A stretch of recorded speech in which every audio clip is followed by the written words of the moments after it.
Kanina papansin ni Rage ang madalas na pagsulyap ng mga kalalakihan sa kabilang table ng kanyang ninang Amiraya at mga kaibigan nito. Mukhang nag-enjoy ang walang hiya sa magandang tanawin. Kaya minabuti niyang lumapit sa mesa ng kanyang ninang. Paglapit niya agad niyang hinubad ang kanyang jacket at isinuot iyon sa babae. Ano ba Rage, ang init bakit ba isinuot mo sa akin yan? Reklamo nito habang inaayos niya ang pagsuot ng kamay nito sa jacket. Ay, sarap naman talaga magkaroon ng napakabait na inaanak, gentleman pa at talagang maalaga Amiraya ha. Napakaswerte mo dito sa batang ito. Wika ng isang kaibigan nito na katulad ng kanyang ninang ay lasing na rin. Aba syempre naman besh, mahal na mahal ko yan. Kahit hindi na ako mag-asawa basta magampanan ko lang ang tungkulin ko sa kanya. Iyon bang may hatid siya sa altar kasama ang babaeng mapipili niyang makasama habang buhay? Wika pa ng kanyang ninang na nagiging madaldal na dahil sa kalasinggan.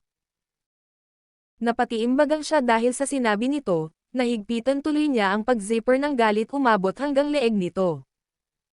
Hindi naman kasi kailangang buong buhay nito ibuhos sa kanya. Agad naman tinampal nito ang kamay niya. Woy, sira ulo ka bang bata ka? Nasasakal na ako eh. Saway nito sa kanya.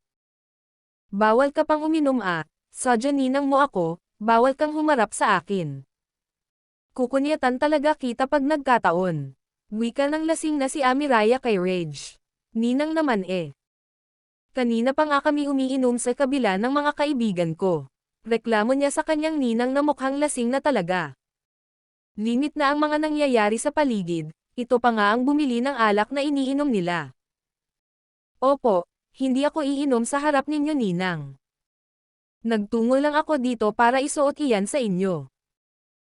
Halos lumuwa na kasi iyang dibdib nyo, mukhang nag-enjoy iyong nasa kabilang table kakatingin sa inyo. Paliwanag niya sa kanyang ninang. Pabayaan mo silang lumuwa ang mata. Aba hanggang tingin lang naman ang mga iyan, subukan lang talaga nilang lumapit na danak ang dugo dito.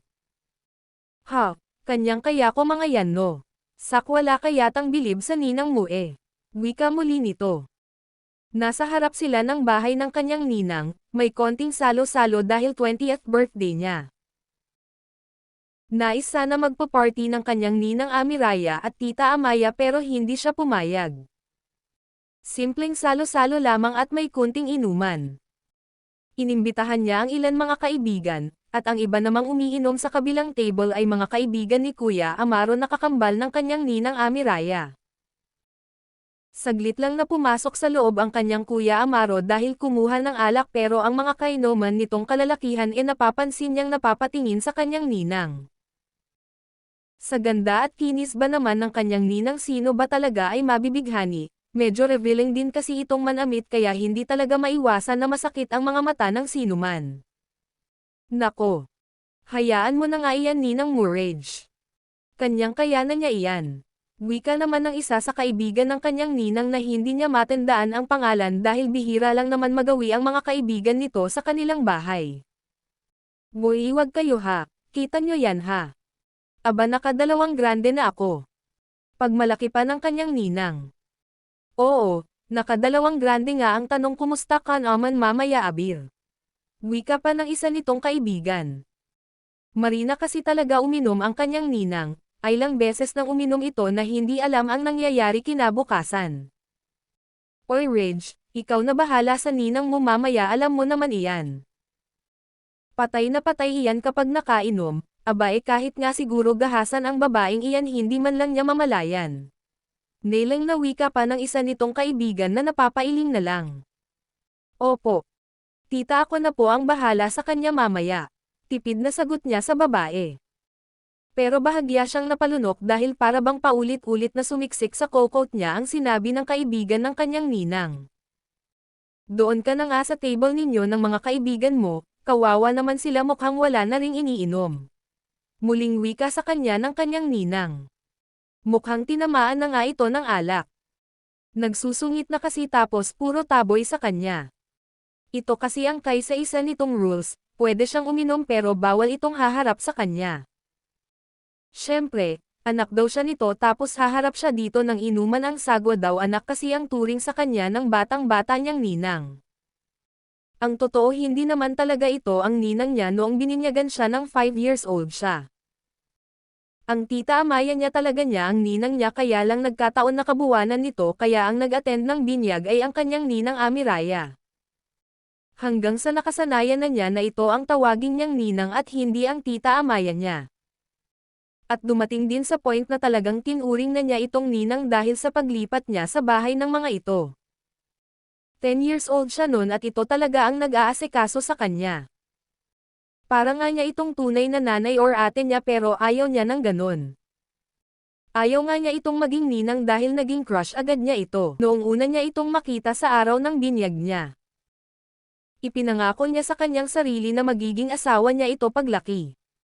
Kaya lang mukhang hindi na nangyayari ang pangako niyang iyon sa sarili dahil tunay na anak na ang turing sa kanya ng kanyang ninang. At iyon talaga ang kinainis niya ng sobra pero ano pa nga bang magagawa niya ramdam naman niya ang pagmamahal ng kanyang ninang. Kaya lang may mga panahon talaga na hindi niya maiwasan ang hindi pagpantasyahan ang kagandahan nito lalo na noong nagbibinate siya at syempre hanggang ngayon. Ang ginawa niya at sinunod na lamang ang sinasabi nito tsaka tinatawag na rin kasi siya ng isa sa mga kaibigan niya pero pagtapat niya sa table ng mga kaibigan ng kakambal ng kanyang ninang na si ama. Ay sinamaan niya ng tingin ang mga ito. Nagpatuloy pa ang inuman hanggang sa umabot nga ng madaling araw at isa-isa nang nag-uwian ang mga bisita. Hanggang sa silang dalawa na lang ng kanyang ninang ang naiwan sa kanilang bahay. At katulad ng palaging nangyayari kapag nalasing ang kanyang ninang.